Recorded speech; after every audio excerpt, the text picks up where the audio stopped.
Hello friends, welcome again. एक बार फिर से स्वागत हमारी यूट्यूब चैनल टीम नोट्स में। और आप सभी लोग हमारे साथ साइंस पढ़ रहे हैं।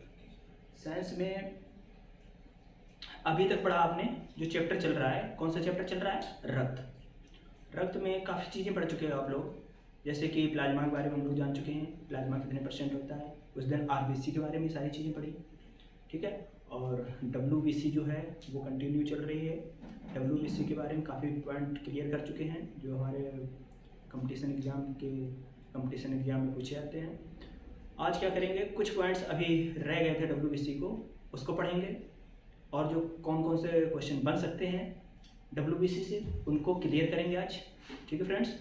तो हमने बताया था डब्ल्यूबीसी में कि डब्ल्यूबीसी का जो साइंस की लैंग्वेज में डब्ल्यूबीसी क्या कहा जाता है? ल्यूकोसाइट्स। डब्ल्यूबीसी का जो आकार होता है कैसा होता है? डब्ल्यूबीसी का आकार जो होता है अनिश्चित आकार का होता है। और हमने बताया था डब्ल्यूबीसी के बारे में कि जो डब्ल्यूबीसी होती है इसकी जो क्वांटिटी होती है वो कितनी होती है? 8 से 10,000 तक। और जो डब्ल्यूबीसी का अगर हम बात करें जीवन काल की, तो डब्ल्यूबीसी का जो जीवन काल होता है वो कितना होता है? डब्ल्यूबीसी का जीवन काल हमने बताया था 2 से 4 या 6 दिन तक का, ठीक है दोस्तों, 2 से 4 या 6 दिन का। और जो आरबीसी का जीवन काल होता है वो कितना होता है? 120 दिन का आरबीसी का जीवन काल, है ना। तो ये सारी चीज़ें हम पढ़ चुके हैं और उम्मीद है कि आप लोग नोट्स भी बना रहे होंगे। तो हमने बताया था जो डब्ल्यूबीसी होती हैं वो कितने प्रकार की होती हैं? 2 प्रकार की होती हैं। कौन कौन सी? ग्रैनुलोसाइट्स और अग्रैनुलोसाइट्स, है ना, बताया था। और ग्रैनुलोसाइट जो डब्ल्यूबीसी होती है वो 3 प्रकार की होती है। और जो अग्रैनुलोसाइट्स होती है वो कितने प्रकार की होती है? 2 प्रकार की। इसके हमने पार्ट्स भी बताए थे, कौन कौन से पार्ट्स हैं, एक बार फिर से थोड़ा सा रिवाइज कर लेते हैं, फिर उसी के आगे कंटिन्यू करेंगे, ठीक है। चलिए, जो हमने डब्ल्यूबीसी के बारे में बताया था, डब्ल्यूबीसी एक हमने बताया था ग्रैनुलोसाइट्स और दूसरा बताया था अग्रैनुलोसाइट्स,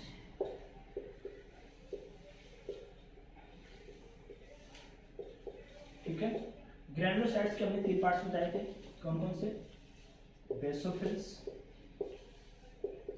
बेसोफिल्स डब्ल्यूबीसी और कौन सी? Neutrophils WBC, neutrophils WBC. और हमने बताया था एसिनोफिल्स, कौन सा बताया था? Eosinophils WBC. और ग्रैनुलोसाइट्स के हमने 2 पार्ट्स बताए थे, एक मोनोसाइट्स और कौन सा बताया था? लिम्फोसाइट्स।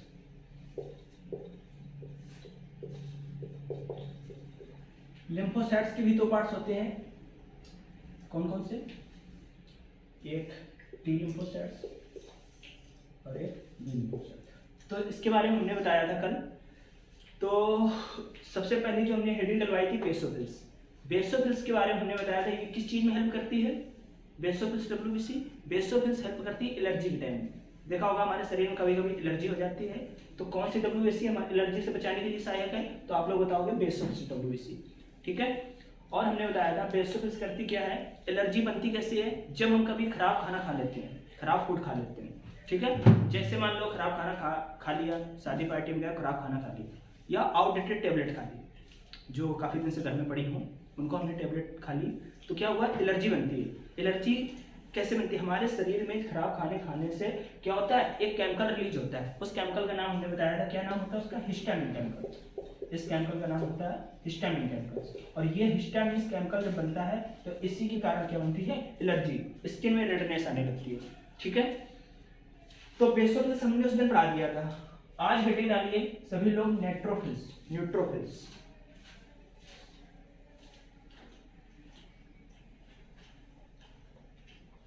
हेडिंग डालिए न्यूट्रोफिल्स, न्यूट्रोफिल्स प्लस मोनोसाइट्स, दोनों एक साइड आती है, मोनोसाइट्स,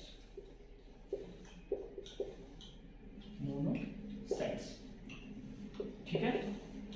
अब देखो इनका काम क्या होता है? जो हमारी डब्ल्यूबीसी होती है न्यूट्रोफिल्स और मोनोसाइट्स, इन डब्ल्यूबीसी क्या काम होता है देखते हैं। ये जो दोनों डब्ल्यूबीसी होती हैं इनको एक नाम दिया जाता है, दोनों डब्ल्यूबीसी को, फाइगोसाइटिक सेल्स। Phagocytic cells. ठीक है, फैगोसाइटिक सेल्स जो होती है इसको हिंदी में क्या कहते हैं, इसको कहा जाता है भक्षण करने वाली कोशिका। भक्षण करने वाली कोशिका।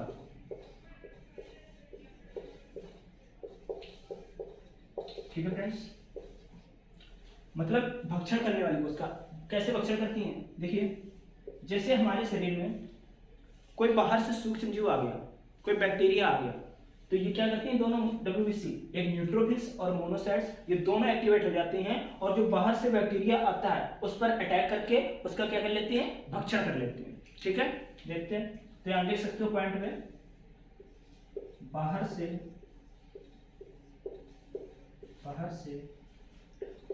आए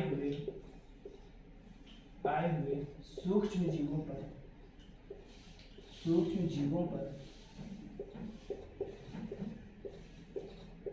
आक्रमण करके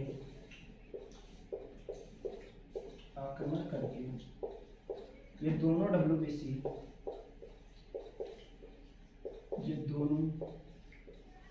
WBC उनका भक्षण कर लेती हैं।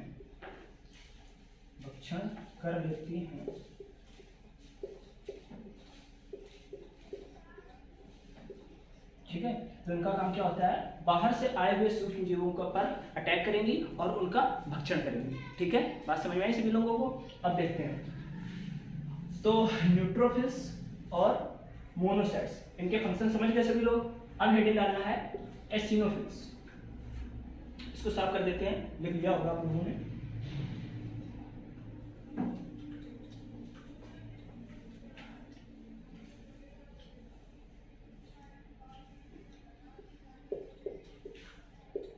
एसिनोफिल्स, ठीक है, जो एसिनोफिल्स WBC होती है, इसका मेन काम क्या होता है, इसका मेन फंक्शन क्या होता है उसको देखते हैं। तो इनका मेन फंक्शन क्या होता है, ये यहाँ पर लिखिए, ये विषाणु जनित रोगों, ये विषाणु जनित रोगों से मदद करने के लिए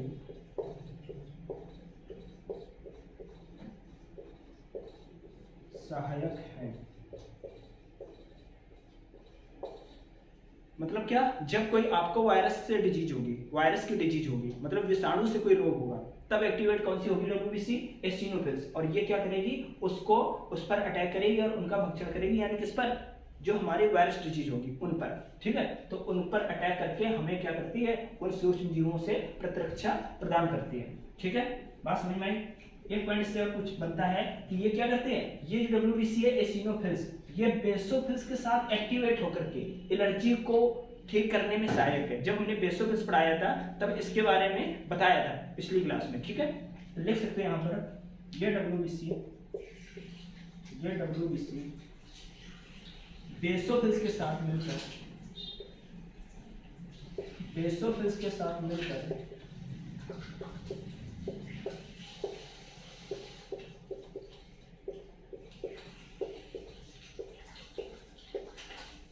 एलर्जी क्या कहते हैं, प्रत्युर्जता, एलर्जी को ठीक करने में सहायक है।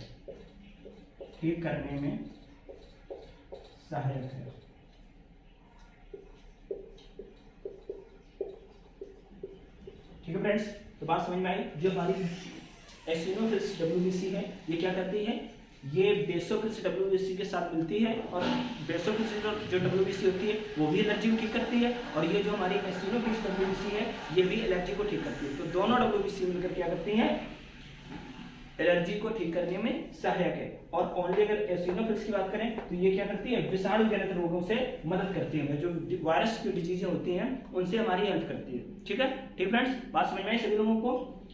तो नेक्स्ट हेडिंग डालिए, साफ करें इसको, चलिए यही लिख देते हैं। नेक्स्ट हेडिंग डालिए सभी लोग, मोनोसाइट्स प्लस लिम्फोसाइट्स।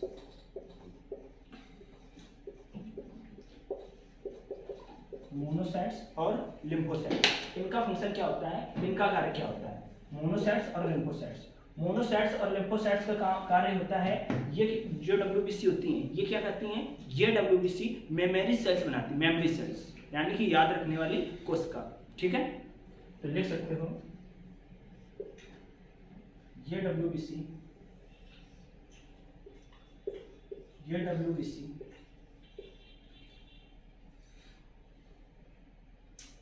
भविष्य में कार्य करते हैं, भविष्य में कार्य करने का मतलब ये होता है, पहले समझिए, पहले एक पॉइंट लिख लो फिर समझाते हैं। ये WBC मेमोरी सेल्स या मेमोरी कोशिका का निर्माण करती हैं,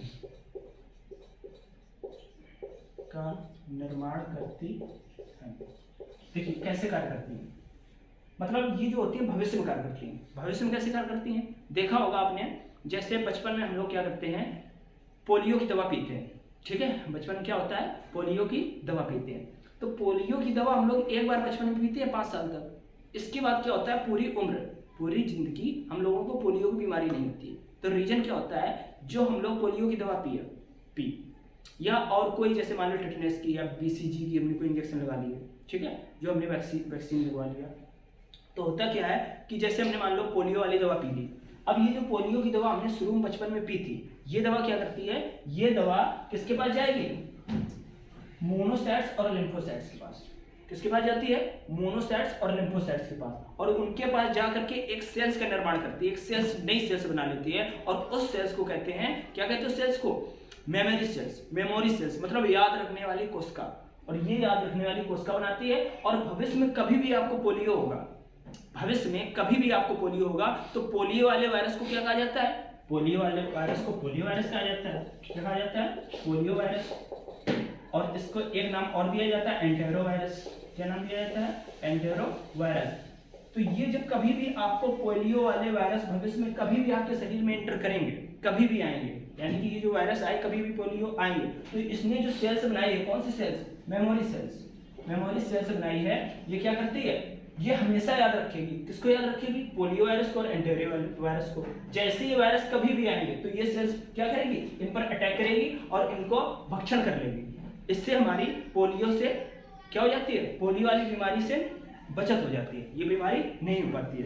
तो कहने का मतलब कौन सी सेल्स, मोनोसाइट्स और लिम्फोसाइट्स। WBC कौन सी WBC, मोनोसाइट्स और लिम्फोसाइट्स, ये दोनों मिलकर क्या करती हैं, ये दोनों मिलकर मेमोरी सेल्स बनाती हैं, और ये WBC भविष्य में कार्य करती हैं। मतलब एक बार शुरू में अगर सेल्स बन गई, हमेशा कभी भी आपको कोई बीमारी होगी, कोई बीमारी नहीं, मतलब वायरस से जैसे पोलियो हुआ, टेटनस हुआ, BCG हुआ, तो क्या करती हैं, उनसे हमारी बचत करती हैं। ठीक है, तो नेक्स्ट पॉइंट आगे भी सकते हो, थोड़ा सा नीचे लिख देते हैं।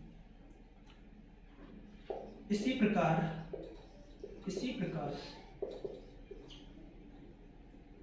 BCG और DPT वाले इंजेक्शन भी कार्य करते हैं,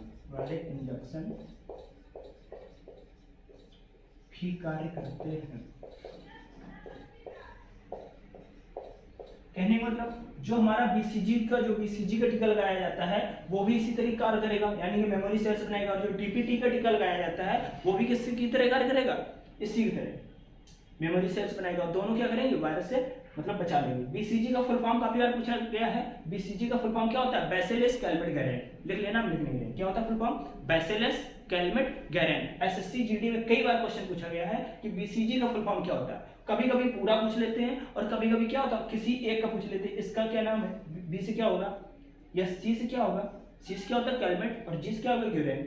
ठीक है, इसी प्रकार जो हमारे DPT होता है, इससे 3 बीमारियां होती है, कौन सी, डिप्थीरिया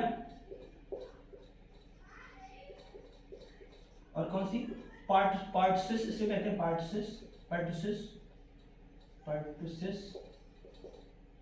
पार्टुसिस को काली खांसी भी कहा जाता है, लिखना चाहते हैं, लिख लो, काली खांसी। और ये क्या होता है, T से टेटनस, टी से टिटेनस। ठीक है फ्रेंड्स, तो बात समझ में आई। तो जो हमारी मोनोसाइट्स है और लिम्फोसाइट्स हैं ये क्या कार्य करती है, भविष्य में कार्य करती है। तो सारी जो सेल्स हैं डब्ल्यूबीसी सभी लोग समझे। जो हमारी बेसोफिल्स है, बेसोफिल्स क्या करती है, बेसोफिल्स आपको एलर्जी को ठीक करने में सहायक है। और जो हमारी डब्ल्यूबीसी है न्यूट्रोफिल्स और कौन सी मोनोसाइट्स ये क्या करती हैं, ये हमारी जो सेल्स होती हैं, ये सेल्स जो होती हैं फैगोसाइटिक सेल्स बनाती हैं। फैगोसाइटिस का मतलब भक्षण करने वाली कोशिका। भक्षण करने वाली कोशिका का मतलब जो भी बाहर से बैक्टीरिया आएंगे उन पर अटैक करके और हमारे शरीर की रक्षा कर लेंगी। और जो हमारी सेल्स है कौन सी, एसिनोफिल्स। एसिनोफिल्स क्या करती है, वायरस डिजीज के समय एक्टिवेट होती है। मतलब जो भी विषाणु जनित रोग होगा उससे हमें क्या करेगी, उससे हमें रक्षा प्रदान करेगी। ठीक फ्रेंड्स, और जो हमारी मोनोसाइट्स और लिम्फोसाइट्स है ये डब्ल्यूबीसी क्या करती है, ये डब्ल्यूबीसी भविष्य में याद रखने वाली सेल्स बनाती है, मेमोरी सेल्स। और जब भी कोई बैक्टीरिया, कभी भी भविष्य में कोई हमें जैसे बीमारी होने वाली है, जैसे पोलियो या डीपीटी या बीसीजी वगैरह कोई भी होने वाली है, ये डब्ल्यूबीसी क्या करेगी, उन पर अटैक करके उससे हमें बचा लेगी। ठीक फ्रेंड्स, तो बात समझ में आई। साफ करें, स्क्रीनशॉट लेना चाहो तो ले लो, ना भी साफ करते हैं। ठीक है,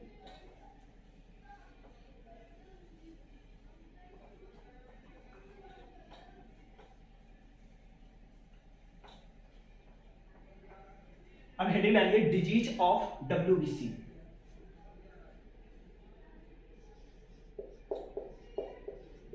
डिजीज ऑफ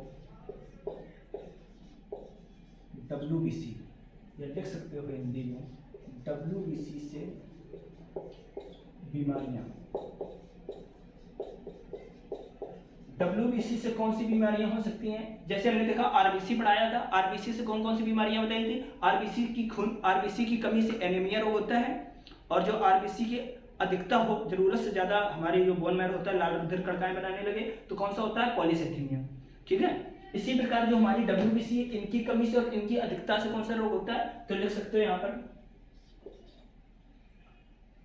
डब्ल्यूबीसी की कमी से, डब्ल्यूबीसी की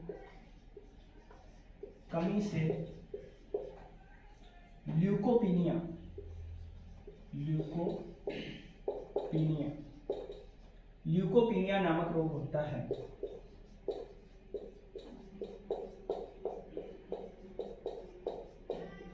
अब ये ल्यूकोपीनिया क्या होता है, ल्यूकोपीनिया जो होता है, देखो डब्ल्यूबीसी कमी हो रही है, मतलब बाहर से जो बैक्टीरिया आ रहे हैं, तो जब बाहर से कोई बैक्टीरिया आएगा तो डब्ल्यूबीसी की जो कमी हो रही है तो उन पर अटैक नहीं हो पाएगा। मतलब बहुत सी बीमारियां लग सकती हैं, काफी बीमारियां लग सकती हैं। तो जो इसका ल्यूकोपीनिया का मतलब होता है, यानी बहुत सी बीमारियों का एक ग्रुप क्या कहलाता है, ल्यूकोपीनिया। इसमें बहुत सी बीमारी हो सकती है। ठीक बात समझ में आई। डब्ल्यूबीसी कमी है, बाहर से जो बैक्टीरिया आएंगे उन पर अटैक नहीं हो पाएगा तो क्या होगा, ल्यूकोपीनिया रोग हो जाएगा। नेक्स्ट पॉइंट यहां से लिखते हैं, डब्ल्यूबीसी की अधिकता से, डब्ल्यूबीसी की अधिकता से ल्यूकेमिया, ल्यूकेमिया नामक रोग होता है, नामक रोग होता है, जिसे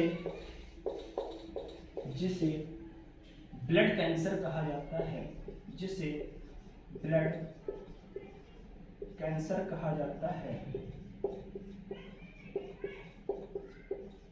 बात समझ में आई। डब्ल्यूबीसी की अधिकता से ल्यूकेमिया नामक रोग होता है और क्या कहा जाता है, इसको एक नाम और दिया जाता है जिसको क्या कहा जाता है, ब्लड कैंसर। क्यों, देखो कैसे होता है। अगर मान लो डब्ल्यूबीसी ज्यादा हो रही है हमारे शरीर में, हमारा जो बोन मैरो है डब्ल्यूबीसी ज्यादा बना रहा है, तो क्या होता है जब हमारे बोन मैरो, हमारे खून में डब्ल्यूबीसी ज्यादा बनेगी तो डब्ल्यूबीसी आपस में लड़ना स्टार्ट कर देती है। ठीक है, क्या करती हैं, आपस में लड़ना स्टार्ट कर देती है। और जब ये आपस में लड़ती हैं तो लड़ते लड़ते कुछ डब्ल्यूबीसी डेड हो जाती है, मर जाती है, मतलब तोड़फोड़ होती है, उनकी टूट जाती है। और ये जो मरी हुई डब्ल्यूबीसी होती हैं, ये जो मरी हुई डब्ल्यूबीसी होती हैं, ये आपस में जुड़ना स्टार्ट कर देती है, आपस में जुड़ने लगती है। और जैसे ही जुड़ती हैं, जुड़ते जुड़ते एक क्लोट टाइप का बना देती हैं, थक्का टाइप का, यानी कि एक गांठ का रूप ले लेती हैं, एक गांठ बना लेती हैं। और यही गांठ क्या कहलाती है, ब्लड कैंसर। ठीक है फ्रेंड्स, बात समझ में आई। तो ब्लड कैंसर किसे कहते हैं, जब डब्ल्यूबीसी ज्यादा बनने लगे और बनते बनते क्या हो, आपस में लड़ने लगे और लड़ते लड़ते कुछ डब्ल्यूबीसी डेड हो जाए और डेड होकर के वो आपस में जुड़ना स्टार्ट करते हैं और जुड़ते जुड़ते एक गांठ बना लें, तो उस गांठ को क्या कहोगे, ब्लड कैंसर। ब्लड कैंसर समझ में आया सभी लोगों को। तो समझ गए होंगे WBC की अधिकता से ल्यूकेमिया रोग और WBC की कमी से ल्यूकोपेनिया रोग। ठीक है, नेक्स्ट पॉइंट लिखो यहाँ पर, जो WBC होता है लिख सकते हो यहाँ पर, एड्स में जो हमारा एक बीमारी होती है हमारे शरीर में एड्स, तो होता है एड्स में या ऐसे लिखिए HIV वायरस में, HIV वायरस में WBC की कमी हो जाती है, WBC की कमी हो जाती है, बात समझ में आई। HIV वायरस में क्या होती है, WBC की कमी हो जाती है। ठीक फ्रेंड्स, कैसे देखते हैं, अगर हम बात करें HIV वायरस को फुल फॉर्म पूछ लिया है तो HIV जो हमारा वायरस होता है उसका फुल फॉर्म क्या होता है, human immuno deficiency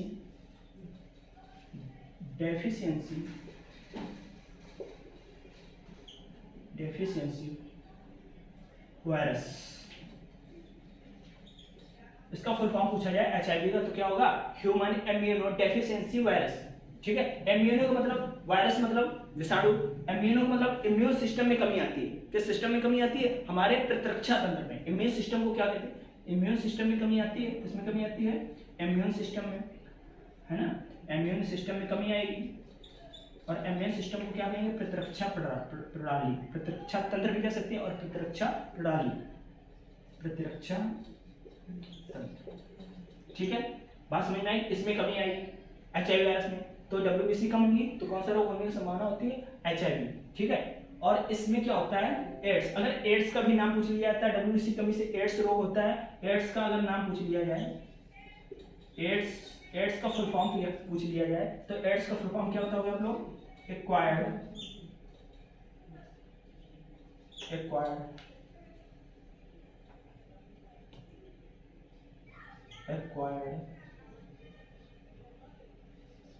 immuno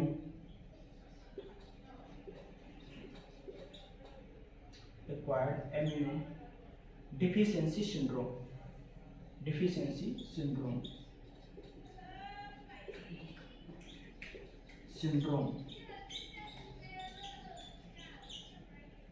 ads का फुल फॉर्म क्या होता है, एक्वायर्ड इम्यूनो डेफिशिएंसी सिंड्रोम।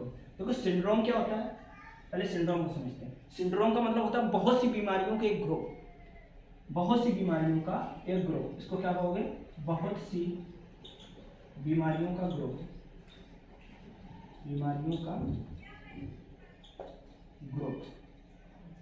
ठीक है। और ऐसी बीमारी जो बाय बर्थ मिले, देख सकते हो, ऐसी बीमारी जो बाय बर्थ मिले, बाय बर्थ मतलब जन्म से ही मिले। इसको जन्म से भी मिल सकती है, कैसे मिलेंगे अभी हम जानेंगे इसको। ये बीमारी जो एड्स होती है हो सकता है जन्म से ही मिल जाए, देखते हैं कैसे। फिर कह सकते हो ला इलाज बीमारी, ये जो बीमारी है कैसी है, ला इलाज बीमारी। ठीक है, ये सिंड्रोम मतलब सिंड्रोम कह सकते हो, सिंड्रोम किसी एक बीमारी का नाम नहीं कह सकते हैं। सिंड्रोम का मतलब क्या होता है, बहुत सी बीमारियों का एक ग्रुप। ठीक है, बात समझ में आई। तो स्क्रीनशॉट लेना चाहो तो ले लो, इसके आगे कंटिन्यू करेंगे। एड्स जो होते हैं किस किस तरीके से एड्स हो सकता है उसके बारे में कंटिन्यू करेंगे। ठीक है, ठीक फ्रेंड्स, साफ करें।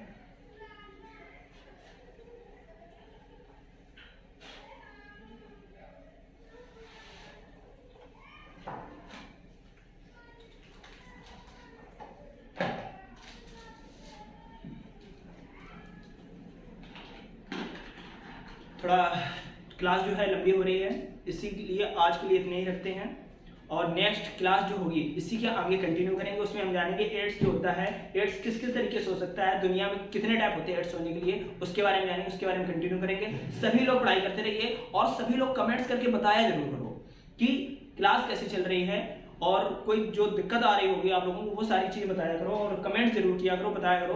तो हमें क्या होता है, हम बताएंगे आपको कि बाकी की जो क्लासें हैं उसमें किस तरीके से पढ़ाएंगे, क्योंकि आप लोग बताओ कि कमी जो हो रही है तो उसमें हम सुधार करेंगे उस चीज़ के बारे में। सभी लोग कमेंट जरूर किया करो, ठीक है।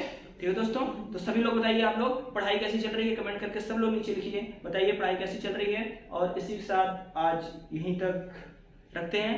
जय श्री राधे, जय श्री कृष्ण।